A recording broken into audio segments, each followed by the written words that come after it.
I think Instagram as a platform doesn't inherently offer anything that other platforms can't, but I think as it's grown up, the culture is different. So brands are treating Instagram different to the way they would treat Facebook and Twitter, and the opportunity for brands is to tell stories that they don't tell anywhere else. I think Facebook, Twitter, those guys, and your traditional TV, radio, etc. Those are the stories that are approved at board level. They're the kinds of things that committees of people decide. This is how we want to position ourselves. And I think Instagram gives businesses the opportunity to be able to tell stories that they don't tell anywhere else. So it's behind the scenes type of stories. You get to document how products are built. You get to tell stories around the people who build products. Like, hey, this is so-and-so and they build this part within your product. They're a specialist. And Instagram followers, Instagram users tend to connect a lot more with authentic, genuine stories than they ever would with advertising. I think they avoid platforms that are bombarded by traditional advertising deliberately to go to Instagram.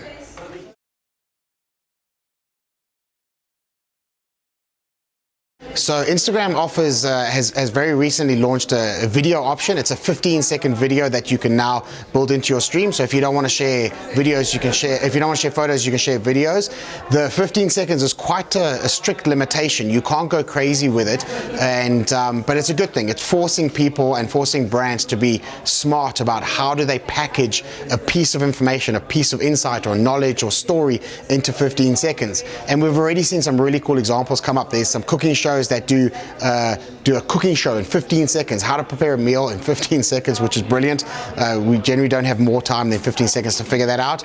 I know BBC News, they do the daily news wrap up in 15 seconds, which if you're on the move is probably a phenomenal way to get the news. And a lot of the early adopters of video are actually publishing houses, whether it's a publishing house or a brand, who do video anyway, and they'll compile 15-second highlight clips of whatever else is going on. But the longer video is an option on Instagram, the more we'll see brands take to it, and they'll invent new ways of using 15 seconds. So one of the cool options is being able to balance what you do from a photographic point of view with the video. Video is definitely a richer way of telling stories. You've got 15 seconds as opposed to a single frame. They are completely different though, how we interact with them, etc. And a lot of accounts that are doing really well with video are using the video function to tell the story behind the photo.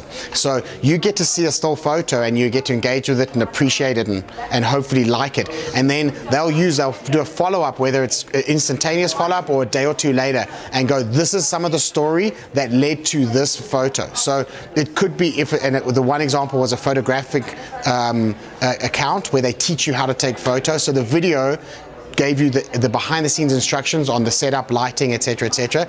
But a lot of other photos are, when you see it, you immediately question, how did they pull that off? How did they get that photo? And a couple of days later, they'll release a video that says, here's how we did this.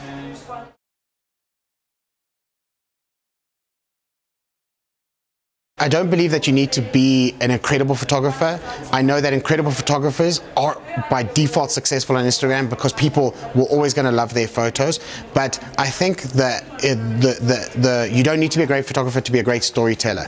And there are photos, there are incredible, throughout history there are amazing examples of bad photos being incredible stories. You think of the Tiananmen Square with a guy standing in front of the tank. It's not a great photo. It just isn't. But it's opportunistic, and the story is mind-blowing. People connect with it incredibly well. So the average person out there has the ability to tell their story or the stories that they're able to interact with very simple photos. You don't need to be a professional, but on the whole, better photos do tend to succeed. So if you're going to start getting into Instagram, start getting into photography as well.